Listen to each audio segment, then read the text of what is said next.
Some pieces are interesting because the artist's poor technique results in a compelling image for one reason or another.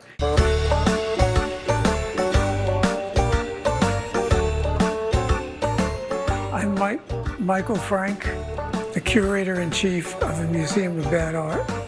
You heard that right. This collection on the walls of a brewery in Boston is known as the MOBA, or Museum of Bad Art. We look for sincere art, but something has gone wrong in a way that makes you go, wow, look at that. Louise Riley Sacco helps run this free museum. It now has some 900 unique pieces.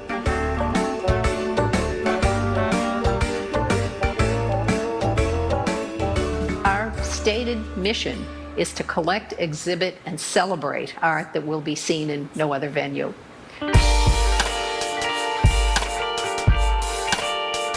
The Museum of Bad Art started in 1993 in Massachusetts when art dealer Scott Wilson found this painting of a woman in the trash and showed it to his friend, Jerry. Jerry said, you can't throw that out. It's so bad, it's good. And Jerry hung it in his house. The museum was born. It started as a gallery in a house basement, moved to a bigger venue, and finally landed here at the Dorchester Brewing Company in 2021. Here, people can get a beer, some barbecue, and explore attempts at great art. Yeah, I love it. I mean, do you enjoy looking at it? I do. So I would not call it terrible. With this one, when I hung it, I wasn't sure if it went this way or that way. Some of this art is donated. Some is found in the trash or yard sales. It just has to be interesting.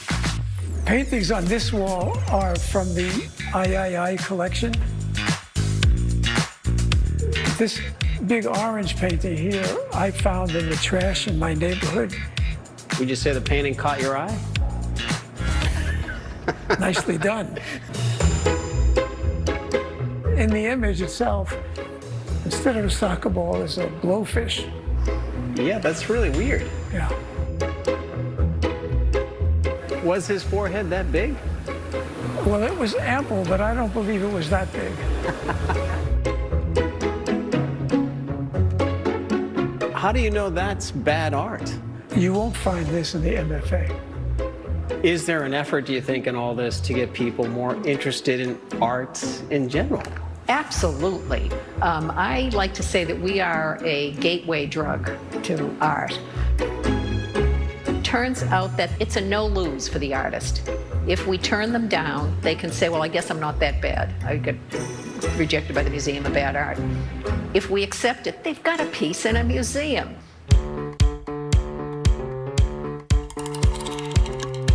Bad Art also has a home in New Hampshire, just off Main Street in Littleton.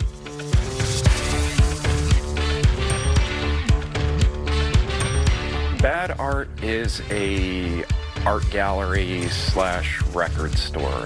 We're a gallery of folk art, graffiti art, and stuff that's usually considered traditionally bad art.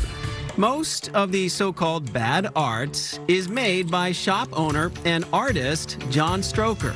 I joke with people that come in here, and when somebody says, hey, is this for sale? And I say pretty much everything except me and the dog are for sale in here.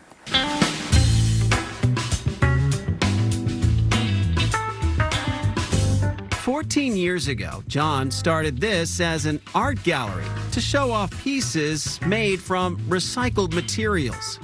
The progression came as we're an art gallery, and then we became an art gallery that we were selling records, and now we're sort of a record store with art on the wall. Walls that continue to get new art.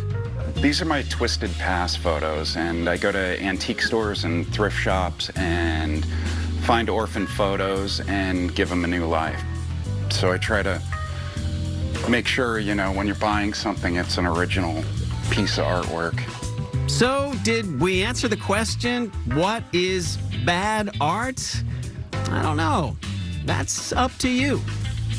The one thing I love hearing is people saying, hey, that's not bad art, this is great art. Any art, bad, good, anything, is an expression. And, you know, if you want to express something, express it.